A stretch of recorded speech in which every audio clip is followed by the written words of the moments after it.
el 28 de noviembre del año 2023, en el sureste de Inglaterra se estaba llevando a cabo una investigación de la cual fueron arrojados los datos.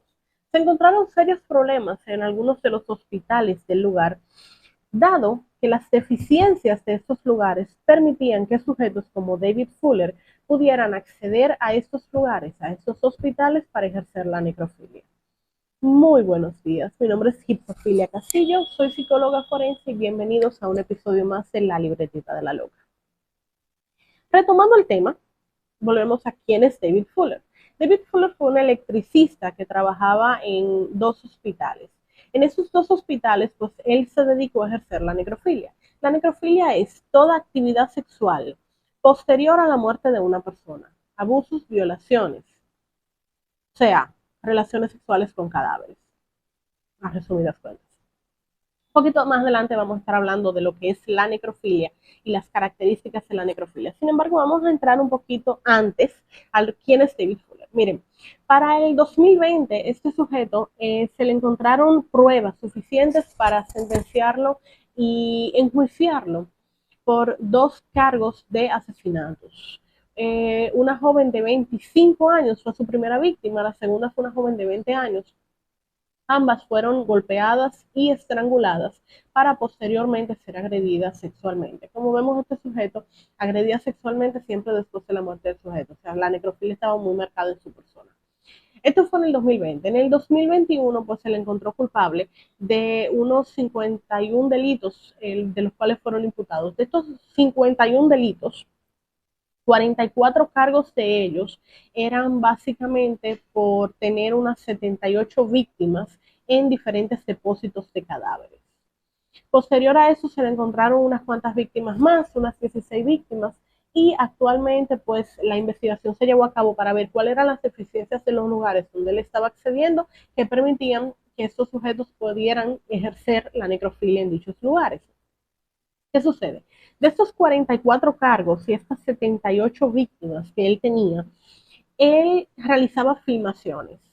De estas filmaciones se encontraron un caso de una niña de 9 años que fue agredida, fue abusada sexualmente eh, posterior a la muerte, o sea, la necrofilia. Él ejercía siempre la necrofilia. Dos niños de unos 16 años y una mujer de unos 100 años.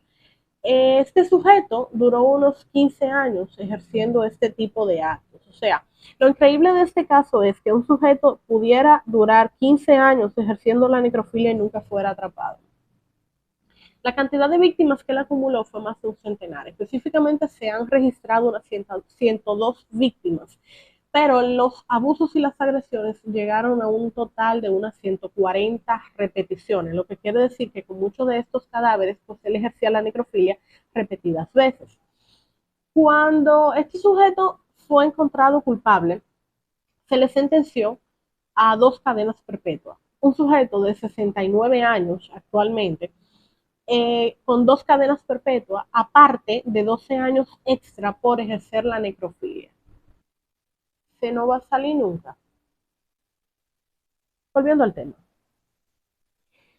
Cuando se encontró este sujeto trabajaba directamente como electricista de estos lugares, lo que le permitía el acceso a horarios y a momentos en los cuales nadie estuviera en el lugar.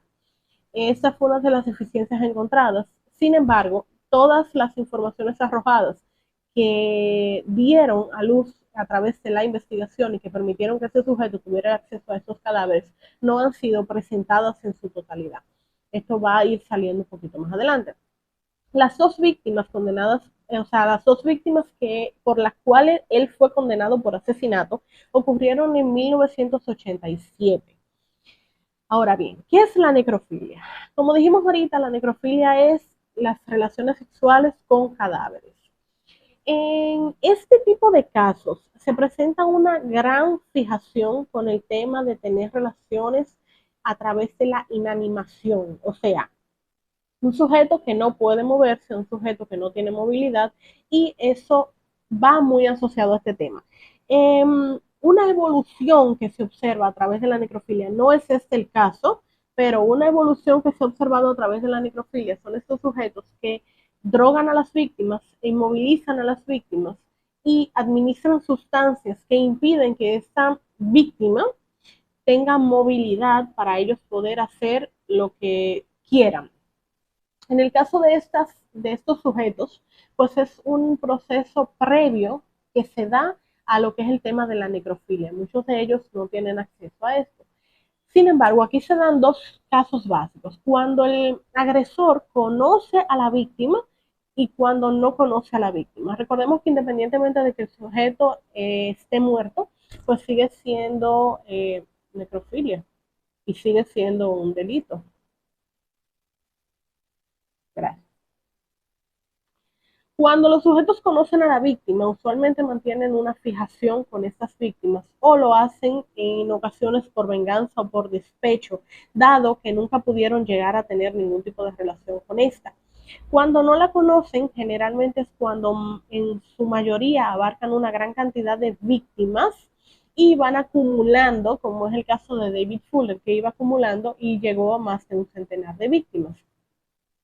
En el caso de los que conocen a sus víctimas, por ejemplo, el caso de Tanzler, eh, Tanzler básicamente desenterró a la mujer que él amaba, sacó el cadáver, colocó ojos de vidrio en el cuerpo de la mujer, le colocó telas de seda para quitar o tapar la parte que estaba putrefacta en el cadáver y logró pegar los huesos de esta mujer, que era la mujer de su vida, según él explicó, con perchas y con ganchos para que se mantuvieran unidos y a través de esta acción poder continuar teniendo relaciones sexuales con esta mujer, o sea, poder continuar ejerciendo la necrofilia con la mujer de su vida.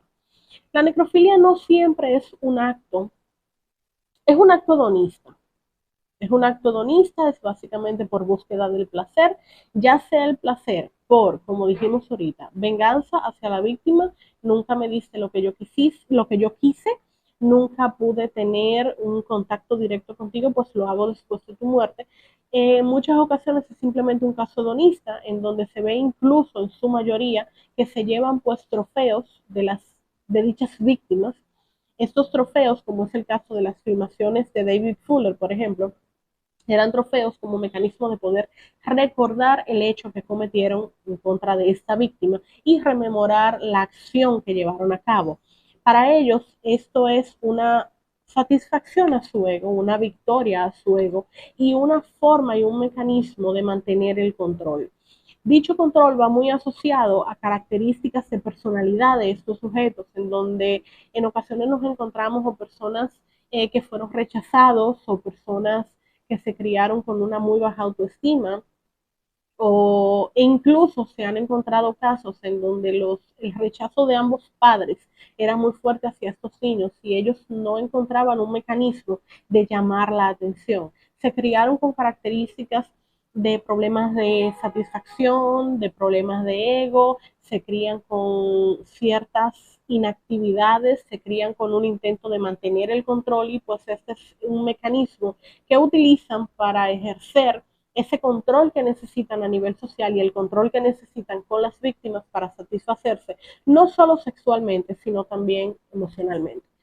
Así que como vemos, detrás de las características de la necrofilia hay más de lo que podemos imaginar. Es un trastorno muy complejo, es una parafilia muy compleja que va asociada a trastornos, va asociada a condiciones de personalidad, tanto biológicos como psicológicos, y muchas veces, y me atrevo a decir que la mayoría de las veces, asociados a temas directamente sociales, en donde existen, como dijimos ahorita, rechazos y problemas usualmente vinculados a temas de autoestima. Si tienen alguna pregunta, déjenla en los comentarios y un poquito más adelante también cuando salgan más informaciones estaremos abarcando más sobre este tema. Los amo y cuídense mucho.